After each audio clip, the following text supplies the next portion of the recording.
জীবনে বিপদ আর বিপদে আপনার অনেক ক্ষতি হয়েছে। কোন দোয়া পাঠ করলে বিপদও দূর হবে, বিপদে যা ক্ষতি হয়েছে দ্বিগুণ পাবেন? প্রিয় ভাই, আমি একটি এমন দোয়ার কথা বলবো, এই দোয়া যদি পাঠ করেন উঠতে বসতে বিপদের সময়তে, তাহলে ইনশাআল্লাহ বিপদে যা আপনার ক্ষতি হয়েছে সেই ক্ষতি থেকে দ্রুত মুক্তি পাবেন। আর যতই ক্ষতি হোক না কেন ইনশাআল্লাহ দ্বিগুণ পাবেন। তো আমি আমার কোনো বানানো গল্প কাহিনী কিস্সা বলবো না, হাদিস থেকে বলবো আপনাদেরকে।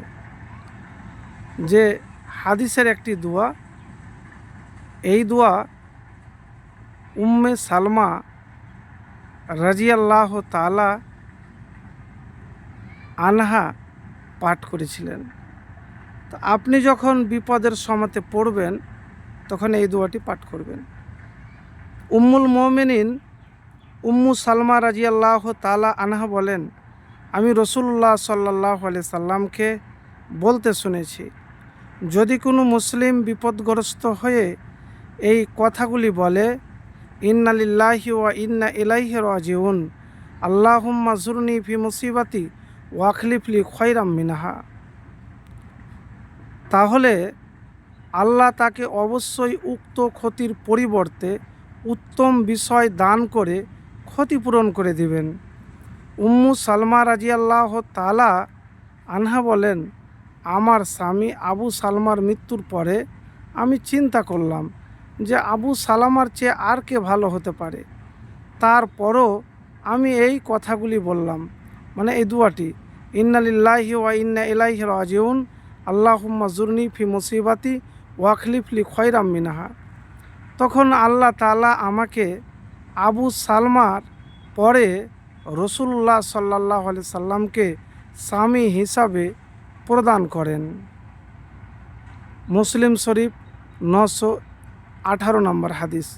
তো দুয়াটির অর্থ হলো, ইন্না লিল্লাহি ওয়া ইন্না ইলাইহি রাজিউন, নিশ্চয় আমরা আল্লাহর জন্য এবং নিশ্চয় তার কাছেই আমরা ফিরে যাব। আল্লাহুম্মা জুরনি ফি মুসিবাতি ওয়া আখলিফলি খায়রাম মিনহা, হে আল্লাহ, আপনি আমাকে এ বিপদ মুসিবতে পুরস্কার প্রদান করুন এবং আমাকে এর পরিবর্তে এর চেয়ে উত্তম কিছু প্রদান করুন।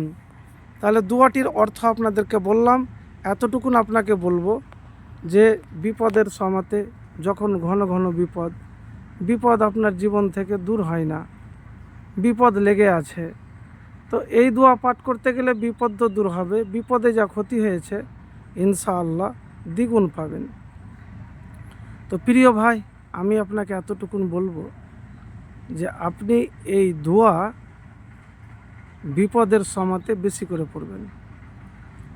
50 বার পড়েন, 100 বার পড়েন, কিন্তু তার আগে আপনি কি করবেন? দুরূদ শরীফ পড়ে নেবেন। এবারে বলবেন যে আপনি প্রত্যেক ভিডিওতে দুরূদ শরীফের কেন কথা বলেন? দেখেন ভাই, প্রত্যেকটা ভিডিওতে তো আমি দুয়ার কথা বলি, আর দুয়া যেখানে আছে সেখানে দুরূদ তো লাগবেই। দুরূদ না হতে গেলে তো আপনার দোয়া কবুল হবে না। তো দুরূদ আপনি পাঠ করবেন আল্লাহর প্রতি ভরসা রেখে। আর বিপদে যা হারিয়েছে কখনো বলবেন না আমি এই কাজটা যদি না করতাম তাহলে মনে হয় এই বিপদ হতো না, এ বলবেন না। আপনি আলহামদুলিল্লাহ বলবেন, আল্লাহর শুকরিয়া আদায় করবেন আন্তরিকতার সাথে, আর এই দোয়া পড়বেন।